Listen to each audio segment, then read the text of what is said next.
ও তার নবী গো, মায়েস বিন মালিকের ব্রেন ঠিক আছে, সে লোকটা পাগল নয়।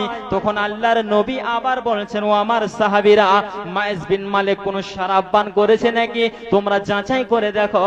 সে মায়েস বিন মালিকের কাছে একজন সাহাবী গিয়ে তার মুখে যেন লাটটা লাগিয়ে শুঙে শুঙে দেখছেন, আর মায়েস বিন মালিকের কথা বলছেন, ইয়া রাসূলুল্লাহ, মায়েস বিন মালিকের মুখে যেন কোনো গন্ধ নাই, সে যেন মদ পান করেনি। যখন এরকম কথা বলছেন আল্লাহর নবী, তখন মায়েস বিন মালিককে বলছেন, মায়েস বিন মালিক রে, তুমি কি সত্যি করে জিনা করেছো বলো? মায়েস বিন মালিক বলছেন, ইয়া রাসূলুল্লাহ, নাম ইয়া রাসূলুল্লাহ, ও দয়ার নবী গো, আমি সত্যি জিনা করেছি, অতএব আপনি আমাকে পাক করুন, আপনি আমাকে পবিত্র করুন। জি, নবীজির সাহাবীগণ একটা গুনাহ করেছে, পাপ করেছে, জিনা করেছে, সে নিজের মনকে সান্ত্বনা দিতে পারছে না। বারবার করে নবীজি বলছেন, মায়েস বিন মালিক, তুমি যাও আল্লাহর কাছে ক্ষমা চাও, আল্লাহর কাছে ক্ষমা চাও, কিন্তু সে লোকটার মন শান্তি হচ্ছে না, নবীজির কাছে গুনাহ প্রকাশ করছে, আল্লাহর নবী আপনি আমাকে দয়া করে পাক করুন, আমি গুনাহ করেছি।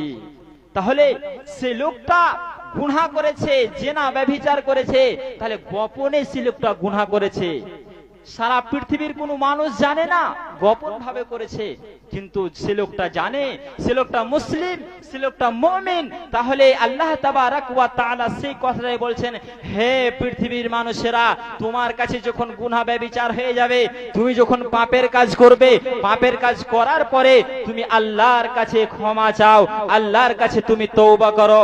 মুমিন কোনোদিন গুনাহ নিয়ে বসে থাকতে পারে না, মুমিন গুনাহ নিয়ে বসে থাকতে পারে না। যখন গুনাহ হবে তার মাথায়, তার ব্রেনে একটা টেনশন উঠবে যে আমি গুনাহ করেছি, অতএব ক্ষমা চাইতে হবে।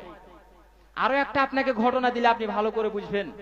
বনি ইসরাইল লোকের সেই কমে, বনি ইসরাইল কমে একটা লোক এত বড় গুনাহগার, এত বড় পাপী, এমন কোন গুনাহ নাই যে লোকটা করেনি, অনেক বড় গুনাহগার।